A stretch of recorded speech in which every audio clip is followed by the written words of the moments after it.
మా latest videos కోసం మా ఈ తెలుగు న్యూస్ ఛానల్ సబ్స్క్రైబ్ చేసి గంట సింబల్ యాక్టివేట్ చేసుకోండి. కార్తీక మాసంలో వచ్చే శుద్ధ ఏకాదశికి ప్రబోధిని ఏకాదశి అని పేరు.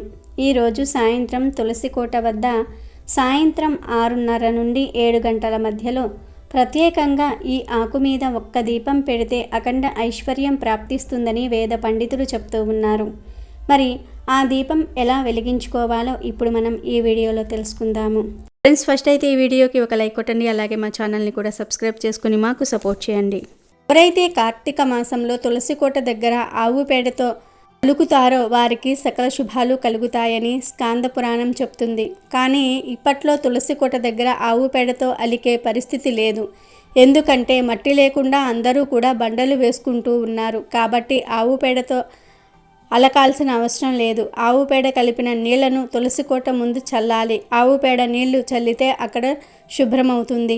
ఈ ఆవు పేడ నీళ్లకు, ఆవు పేడకు క్రిములను మన నుండి దూరంగా ఉంచే శక్తి ఉంటుంది. అందుకే శాస్త్రాల్లో ఈ మాటను చెప్పారు. ఈ మాసమంతా కూడా సూర్యకాంతి భూమికి తక్కువగా ఉంటుంది కనుక అస్సలు అనారోగ్యాలు రాకుండా ఉండటం కోసం ఇవన్నీ ఏర్పాటు చేశారు. ఒకవేళ ఆవు పేడ కూడా దొరక్కపోతే పసుపు నీళ్లను ప్రోక్షించండి, అంటే చల్లండి. ఆ తర్వాత ఆ నీటిని తుడిచి శుభ్రం చేయండి.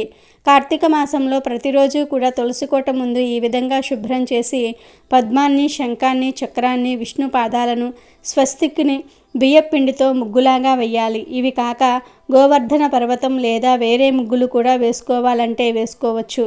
కానీ ఈ ముగ్గులు మాత్రం ప్రధానం. శంఖం, చక్రం, స్వస్తిక్, పద్మం, విష్ణుపాదం ఈ ముగ్గులు వేసుకోవాలి. పైగా ఈ రోజుల్లో కష్టపడి ముగ్గు వేసే పని లేకుండా ముగ్గు అచ్చులు సౌలభ్యంలో వస్తూ ఉన్నాయి. ఆ ముగ్గు అచ్చులతో అయినా సరే వేసుకోవచ్చు. ఇలా ఏదో ఒక విధంగా ముగ్గులు వేసి వాటి మీద పసుపు, కుంకుమ వేసి నమస్కారం చేసుకోండి. ఇలా కార్తీక మాసంలో ప్రతిరోజు కూడా ముగ్గులు వేయాలని శాస్త్రం చెప్తుంది. కానీ ఒక్కటి గుర్తుపెట్టుకోండి, ఈ ముగ్గులన్నీ కూడా బియ్యపిండితోనే వేయాలి, చాక్ పీసులతో కాదు. బియ్యపిండితో వేయటం వలన అక్కడ చీమలు కానీ వేరే ఇతర జీవులు కానీ తిరిగినప్పుడు అవి ఆహారంగా స్వీకరిస్తాయి. దీని వలన తృప్తి కలుగుతుంది. చాక్ పీసులతో, సున్నంతో ముగ్గులు వేస్తే తిన్న జీవులకు నోరు పొక్కుతుంది. దాని వలన లేని పాపం కూడా చుట్టుకుంటుంది. పుణ్యానికి పోయి పాపం తెచ్చుకున్న వాళ్ళమవుతూ ఉంటాం. కనుక ఈ విషయంలో జాగ్రత్త తీసుకోండి. ఇలా చేసిన వారందరికీ కూడా విష్ణువు యొక్క పరిపూర్ణమైన అనుగ్రహం కలుగుతుంది. స్నానం, జాగరణం, దీపం, తులసి సేవ కార్తీకంలో ప్రధానం. కార్తీక మాసంలో ఎవరైతే తులసి మొక్కను నాటుతారో లేదా తులసికి నీరు పోస్తారో లేదా తులసి పూజ చేస్తారో వారందరూ కూడా విష్ణు స్వరూపులవుతారని పురాణాలు స్పష్టంగా చెప్తూ ఉన్నాయి. అయితే కొంతమందికి డబ్బు విషయంలో అనేక రకాల ఇబ్బందులు ఎదురవుతూ ఉంటాయి. ఈ సమాజంలో చాలామంది డబ్బును సంపాదిస్తారు. డబ్బును దాచి బాగా కూడబెట్టుకోవాలి అనుకుంటూ ఉంటారు. కానీ ఆ ధనం ఒకేసారి ఖర్చు అయిపోతూ సంపాదించిన ధనం, దాచుకున్న ధనం అంతా కూడా ఒకేసారి ఖర్చు అయిపోతూ ఉంటుంది. మరికొందరు ఏమీ సంపాదించకపోయినా సంతోషంగా ఉంటారు. ఎక్కడైతే విపరీతంగా ఆడవాళ్ళు ఏడుస్తూ ఇతరులను చూసి అసూయ పడుతూ ఇంట్లో వారిని తిడుతూ శాపాలు పెడుతూ ఉంటారో అక్కడ ఎప్పుడూ కూడా లక్ష్మి అంటే ధనం నిలబడదు.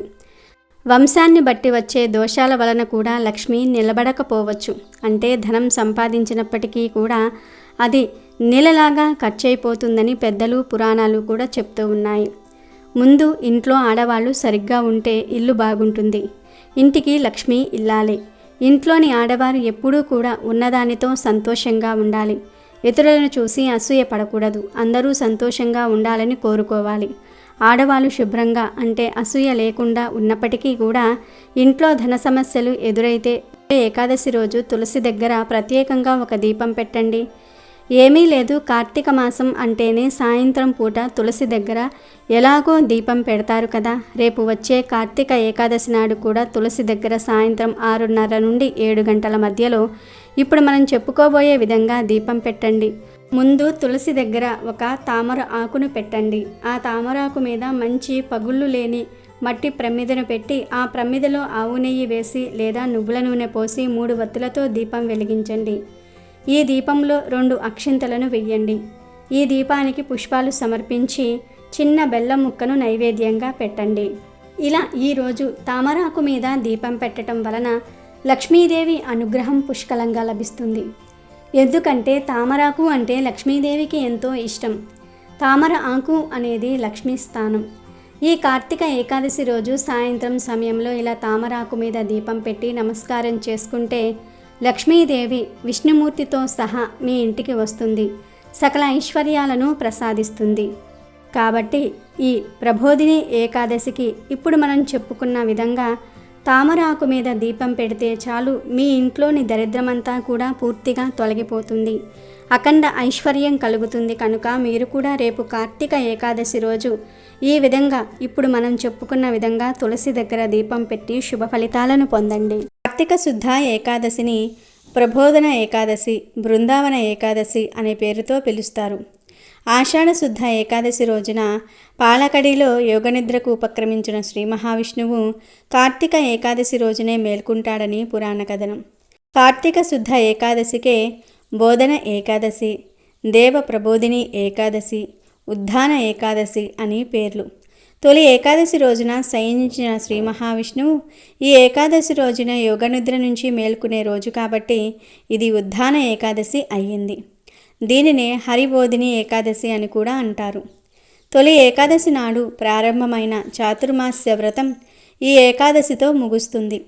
మహాభారత యుద్ధంలో భీష్ముడు ఈ ఏకాదశి నాడే అస్త్ర సన్యాసం చేసి అంపశయ్య మీద శయనిస్తాడు. యజ్ఞవల్క మహర్షి ఈ రోజునే జన్మించారు. ఈ రోజున ఉపవాసం ఉండి విష్ణువును పూజించి రాత్రి జాగరణ చేయాలి. మర్నాడు ద్వాదశి గడియలు ఉండగానే విష్ణు పూజ చేసి పారాయణ చేసి భోజనం చేసి వ్రతాన్ని ముగించాలి. కార్తీక ఏకాదశి మహత్యం గురించి స్కాంద పురాణంలో ఉంది. పాపాలను హరించే ఈ ఏకాదశితో 1000 అశ్వమేధ యాగాలు, 100 రాజసూయ యాగాల పుణ్యం లభిస్తుంది. కొండంత పత్తిని చిన్న నిప్పురవ్వ ఎలా కాల్చి బూడిద చేస్తుందో అలాగే ఒక జీవుడు తన 1000 జన్మలలో చేసిన పాపాలను కాల్చివేస్తుంది. ఏకాదశి ఉపవాస వ్రతం ఈరోజు చిన్న పుణ్యకార్యం చేసినా అది సుమేరు పర్వతానికి సమానమైన పుణ్య ఫలితం ఇస్తుందని, ఈ ఏకాదశి వ్రతం చేసిన వారికి సాధించలేనివి ఏమీ ఉండవని సాక్షాత్తు బ్రహ్మదేవుడు వివరించారు. ఈరోజు ఉపవాసం ఉన్నవారికి ధాన్యము, సంపదలు, ఉన్నత స్థానంతో పాటు పాప పరిహారం జరుగుతుంది. పుణ్యక్షేత్ర దర్శనాలు, యజ్ఞయాగాలు, వేదము చదవటం వల్ల కలిగిన పుణ్యానికి 1,000,000 రెట్ల ఫలం ఈ ఏకాదశి ఉపవాస వ్రతం చేసిన వారికి లభిస్తుంది. ఏకాదశి రోజు ఒక్కరికి అన్నదానం చేస్తే సూర్యగ్రహణ సమయంలో పవిత్ర గంగానదీ తీరాన 1,000,000 మందికి అన్నదానం చేసినంత ఫలితం వస్తుంది. వస్త్రదానము, పండ్లు, దక్షిణతో కూడిన తాంబూలాన్ని పండితులకు ఇస్తే ఈ లోకంలోనే కాక మరణం అనంతరం పరలోకంలో కూడా సర్వసుఖాలు లభిస్తాయి. కార్తీక శుద్ధ ఏకాదశి రోజున బ్రహ్మాది దేవతలు, యక్షులు, కిన్నెరులు, కింపురుషులు, మహర్షులు, సిద్ధులు, యోగులు తమ కీర్తనలు, భజనలు, హారతులతో పాలకడిలిలోని శ్రీ మహావిష్ణువును నిద్రలేపుతారు. అందువల్ల ఉద్ధాన ఏకాదశి రోజున ఎవరు శ్రీ మహావిష్ణువుకు హారతి ఇస్తారో వారికి అపమృత్యు దోషం తొలగిపోతుందని పురాణాలు తెలియజేస్తూ ఉన్నాయి. కాబట్టి ఈరోజు విష్ణుమూర్తికి కర్పూర హారతి ఇవ్వాలి. అలా కుదరకపోతే దేవాలయానికి వెళ్ళి అక్కడ స్వామికి ఇచ్చే హారతిని కన్నులారా చూసిన, హారతి కర్పూరం సమర్పించిన అపమృత్యు దోషం పరిహారం జరుగుతుంది. కార్తీక శుద్ధ ఏకాదశి నాడు భాగవతంలోని అంబరీషోపాఖ్యానం పఠనం లేదా శ్రవణం చేస్తే చాలా మంచిది. ఇక ఎంతో పవిత్రమైన ఈ ఏకాదశి రోజున ఉదయం మరియు సాయంత్రం స్నానం చేసే నీటిలో ఒక పసుపు రంగు పుష్పాన్ని కానీ లేదా 5 తులసి దళాలను కానీ లేదా చిటికెడు పసుపును కానీ వేసుకుని స్నానం చేయాలి. అంటే ఒక పసుపు రంగు పువ్వును అనగా పసుపు చామంతి పువ్వు రేకులను కానీ, పసుపు గులాబీ రేకులను కానీ, పసుపు మందార రేకులను కానీ వేసుకుని స్నానం చేస్తే చాలా మంచిది. అలా పసుపు రంగు పూలు లేనివారు 5 తులసి దళాలను తెచ్చుకొని లైట్గా చేతితో నలిపి నీటిలో కలిపి స్నానం చేయండి. ఈ తులసి దళాలను పూజ చేయని చెట్టు నుండి కోసి తెచ్చుకోవాలి. అందరి ఇళ్లల్లో పూజ చేసే తులసి చెట్లే ఉంటాయి, కానీ పూజలు చేయని తులసి చెట్లు ఉండదు. అలాంటి వారు ఒక 1/2 స్పూన్ అంత పసుపును నీటిలో వేసుకుని స్నానం చేయండి. ఇలా ఒక పసుపు రంగు పువ్వును కానీ 5 తులసి దళాలను కానీ పసుపును కానీ వేసుకుని స్నానం చేస్తే ఆ రోజుతో మీ జీవితం మారిపోతుంది. కనుక కార్తీక ఏకాదశి రోజు అందరూ కూడా ఈ విధంగా స్నానం చేసి శుభ ఫలితాలను పొంది సంతోషంగా జీవించండి. ఈరోజు స్నానం చేసే సమయంలో గంగే చ యమునే చేవ గోదావరి సరస్వతి నర్మదే సింధు కావేరీ జలేస్మిన్ సన్నిధం కురు అనే శ్లోకాన్ని చదువుకోవాలి. ఇలా చదివితే సమస్త పుణ్యనదుల్లో స్నానం చేసిన ఫలితం వస్తుంది. ఎంతో పవిత్రమైన మహిమాన్వితమైన ఈరోజు పొరపాటున కూడా బీరకాయ కూరను తినకూడదు. ఈరోజు ఉపవాసం ఉంటే చాలా మంచిది. ఉపవాసం ఉండలేని వారు అన్నం తినొచ్చు. అలా ఉపవాసం ఉండలేని వారు పొరపాటున కూడా బీరకాయ కూరను తినకూడదు. ఈరోజు పొరపాటున బీరకాయ కూరను తింటే 7 జన్మల దరిద్రం కలుగుతుంది. లేనిపోని కష్టాలు వస్తాయి, గండాలు వస్తాయి. ఇంటికి అస్సలు మంచిది కాదు. కాబట్టి ఈరోజు ఇంట్లో ఆడవారు బీరకాయ కూరను వండవద్దు. ఎవ్వరూ కూడా ఈరోజు బీరకాయ కూరను తినవద్దు. రూపంలో కానీ, ఫ్రై రూపంలో కానీ, పచ్చడి రూపంలో కానీ, పప్పులో వేసుకొని కానీ ఇలా ఏ రూపంలోనూ కూడా బీరకాయను తినవద్దు. కోరి కష్టాలు తెచ్చుకోవద్దు. బీరకాయతో పాటు ఈ ఏకాదశి రోజు మాంసం కూరను కూడా తినకూడదు. మాంసం అంటే గుడ్డుతో సహా నాన్ వెజ్ ఏది కూడా తినకూడదు. ఇంట్లో బయట ఎక్కడా కూడా మాంసాన్ని టచ్ చేయకూడదు. ఈరోజు మాంసం తిన్నా, మద్యం తాగినా సకల దేవతల శాపానికి గురి అవుతారని శాస్త్రాల్లో ఉంది. కనుక ఈరోజు కూర రూపంలో కావచ్చు, బయట అమ్మే ఫాస్ట్ ఫుడ్ రూపంలో కావచ్చు, ఏ రూపంలోనూ కూడా నాన్ వెజ్ తినకండి. బీరకాయ మాంసాహారం కూర, ఈ 2 కూరలను ఈరోజు తినకుండా ఉంటే సరిపోతుంది. ఈ క్షీరాబ్ది ద్వాదశి రోజు ఉసిరికాయను తీసుకొని ముక్కలుగా కట్ చేసి ఆ ఉసిరికాయ ముక్కల్లో బెల్లం కలిపి ఆ ఉసిరి ముక్కలను శ్రీ మహావిష్ణువుకు లేదా వెంకటేశ్వర స్వామి వారికి నైవేద్యంగా పెట్టి ఆ తర్వాత ఇంట్లో ప్రతి ఒక్కరూ కూడా ప్రసాదంగా తినండి. ఉపవాసం ఉన్నా పర్లేదు. ఈరోజు తప్పనిసరిగా ఉసిరి ముక్కల్లో బెల్లం కలిపి తినండి.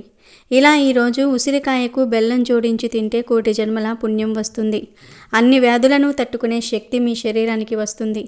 మీరు ఆరోగ్యవంతులుగా మారుతారు. ఇలా ఉసిరికాయ ముక్కలకు బెల్లం జోడించి తినటం కుదరని వారు ఈరోజు అన్నం తినేటప్పుడు ఉసిరికాయ పచ్చడిని అయినా సరే తినండి. ఇలా ఈరోజు ఏదో ఒక రూపంలో ఉసిరికాయను తింటే చాలా మంచిది. కాబట్టి ఈరోజు బీరకాయ నాన్ వెజ్ కూరలు తినకూడదు. ఉసిరికాయకు బెల్లం జోడించి ప్రతి ఒక్కరూ కూడా తినాలి. ఇక ప్రత్యేకించి ఈ కార్తీక ఏకాదశి రోజు 2 వస్తువులను కొని ఇంటికి తెచ్చుకుంటే చాలా మంచిదని, తరతరాలకు తరగని ఐశ్వర్యం వస్తుందని పెద్దలు చెప్తూ ఉన్నారు. ఆ వస్తువుల్లో మొదటిది ఉసిరికాయ పచ్చడి. మీరు తిన్నా తినకపోయినా ఈ ఏకాదశి రోజు ఉసిరికాయ పచ్చడి కొని ఇంటికి తెచ్చుకుంటే చాలా మంచిది. లక్ష్మీనారాయణుల అనుగ్రహం కలుగుతుంది. ఇలా ఈరోజు ఉసిరి పచ్చడిని కొని ఇంటికి తెచ్చుకోవటం వలన తరతరాలకు తరగని ఐశ్వర్యం వస్తుంది. కష్టాలన్నీ కూడా పోతాయి. ఎందుకంటే ఉసిరి అనేది శ్రీ మహావిష్ణువుకు మరియు లక్ష్మీదేవికి ఎంతో ఇష్టమైనది. ఈ ఉసిరికాయతో చేసిన పచ్చడిని కార్తీక ఏకాదశి రోజు కొని ఇంటికి తెచ్చుకుంటే తరతరాలకు తరగని ఐశ్వర్యం వస్తుందని పెద్దలు కూడా చెప్తూ ఉన్నారు. కనుక అందరూ కూడా ఈరోజు ఉసిరికాయ పచ్చడిని కొని ఇంటికి తెచ్చుకోండి. ఇక రెండవది ఉప్పు. మా ఇంట్లో ఆల్రెడీ ఉసిరికాయ పచ్చడి ఉంది, పచ్చడి అవసరం లేదు అనుకునేవారు ఈరోజు 20 రూపాయలు పెట్టి గల్లులుప్పు ప్యాకెట్ కొని ఇంటికి తెచ్చుకున్నా కూడా చాలా మంచి జరుగుతుంది. ఎందుకంటే గల్లులుప్పు అనేది లక్ష్మీ స్వరూపం. ఈ కార్తీక ఏకాదశి రోజు గల్లులుప్పు కొని తెచ్చుకోమని పండితులే చెప్తూ ఉన్నారు. ఇలా కొనటం వలన లక్ష్మీ కటాక్షం కలిగి మీకు ఉన్న కష్టాలన్నీ కూడా పోతాయి. తరతరాల వరకు తరగని ఆనందము, ఐశ్వర్యము వస్తాయి. ఈ 2 వస్తువుల్లో ఏదో ఒకటి కానీ లేదా అవసరం ఉన్నవారు 2 వస్తువులను కానీ ఈ కార్తీక ఏకాదశి రోజు కొని ఇంటికి తెచ్చుకుంటే తిరిగిలేని రాజయోగం పడుతుంది, తరగని ఐశ్వర్యం వస్తుంది. కాబట్టి మీరు కూడా రేపు కార్తీక ఏకాదశి రోజు ఈ 2 వస్తువుల్లో ఏదో ఒక వస్తువును ఇంటికి తెచ్చుకొని శుభాలను పొందండి. ఒకసారి ధర్మరాజు కృష్ణుడితో, శ్రీకృష్ణ పరంధామ, కార్తీక శుక్ల ఏకాదశి పేరు ఏమిటి? ఆ ఏకాదశి మహత్యం తెలుపమని ప్రార్థించాడు. దానికి శ్రీకృష్ణుడు, ధర్మరాజా, బ్రహ్మదేవుడు నారద మహర్షికి వివరించిన ఈ ప్రబోధిని ఏకాదశి గురించి పూర్తిగా చెప్తాను, శ్రద్ధగా విను అని ఇలా చెప్పటం ప్రారంభించాడు. రాజా, కార్తీక మాసంలో శుక్లపక్షంలో వచ్చే ఏకాదశిని ప్రబోధిని ఏకాదశి అంటారు. ఇది ఎంతో పవిత్రమైన రోజు, సమస్త పాపాలను పోగొట్టే పుణ్యదినం. గంగా నదితో పాటు సమస్త పుణ్యతీర్థాలు పోగొట్టే పాపాలన్నిటినీ కూడా ఈ ఒక్కరోజు చేసే ఉపవాసం పోగొడుతుంది. అంతటి శక్తి ఈ ప్రబోధిని ఏకాదశికి ఉంది. ప్రబోధిని ఏకాదశి వచ్చిందంటే గంగా నదితో మరియు ఈ భూమండలంలో ఉన్న సమస్త పుణ్య తీర్థములతో మానవులకు పని లేదని ఆ పుణ్య తీర్థాలే ఒప్పుకుంటాయి. ఈ ఏకాదశి చాలా మహత్తరమైనది అని శ్రీకృష్ణుడు ధర్మరాజుకు వివరించాడు. భగీరథుడు మహా తపస్సు చేసి గంగానదిని ఈ భూమి మీదకు తీసుకువచ్చాడు. అప్పుడు గంగానది, నేను ప్రబోధిని ఏకాదశి రోజు వరకు పాపాలను పోగొడతాను అంటుంది. అంటే ప్రబోధిని ఏకాదశి రోజు ఇక గంగానదితో పని లేదు. ఈరోజు ఆచరించే పుణ్య కార్యాల వలనే మానవుల పాపాలన్నీ కూడా పోతాయని అర్థం. ఈరోజు ఉపవాసం చేస్తే వేల కొద్దీ అశ్వమేధ యాగాలు చేసిన ఫలితం వస్తుంది. అంతేకాదు 100 రాజసు యాగాలు చేసిన ఫలితాన్ని పొందుతారు. పూర్తిగా ఉపవాసం ఉండలేని వారు టిఫిన్ చేయవచ్చు, లేదా పాలు పండ్లు లాంటివి తిని కూడా ఉపవాసం చేయవచ్చు. ఈరోజు చేసే దాన ధర్మాల వల్ల అనంతమైన పుణ్యం లభిస్తుంది. ఈరోజు చిన్న పుణ్యకార్యం చేసినా అది మేరు పర్వతానికి సమానమైన పుణ్య ఫలితాలను ఇస్తుందని ప్రతీతి. కాబట్టి ఈరోజు శక్తి కలిగిన వారు అన్నదానం చేస్తే చాలా మంచిది. అన్నదానం చేసే అంత స్తోమత లేదు అనుకునేవారు కనీసం ఆకలితో ఉన్న ఒక్క మనిషికైనా సరే భోజనం పెట్టినా కూడా విశేషమైన ఫలితం కలుగుతుంది. 1,000,000 రెట్ల ఫలితాన్ని ఇస్తుంది. ఏకాదశి గురించి అనేక గాథలు ఉన్నాయి.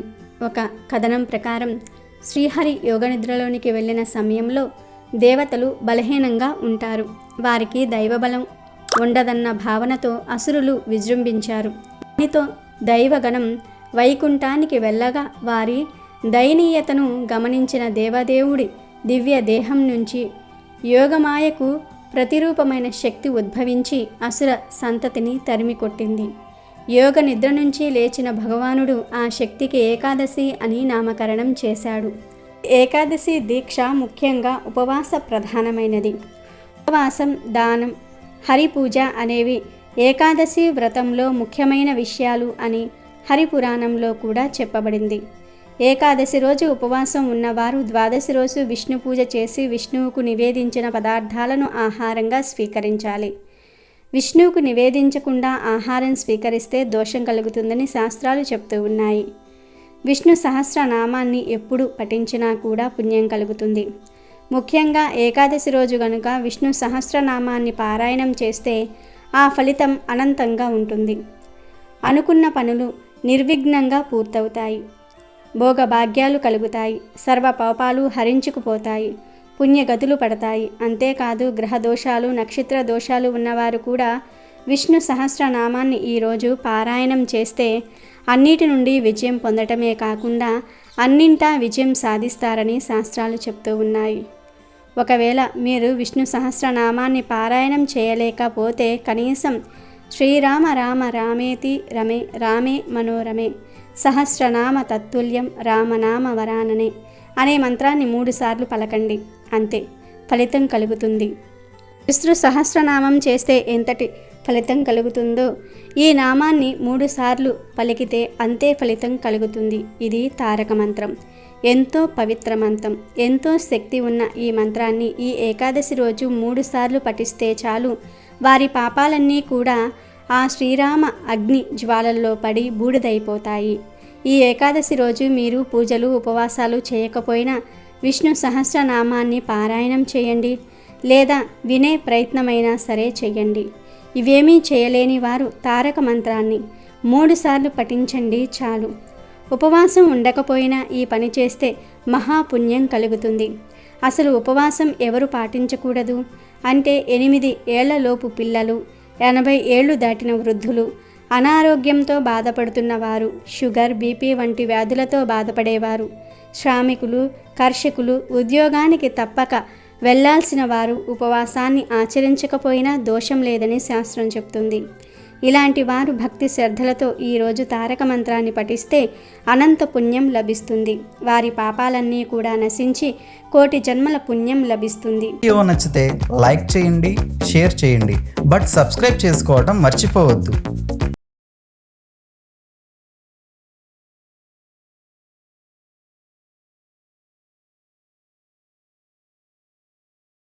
వీడియో నచ్చితే లైక్ చేయండి, షేర్ చేయండి, బట్ సబ్స్క్రైబ్ చేసుకోవడం మర్చిపోవద్దు.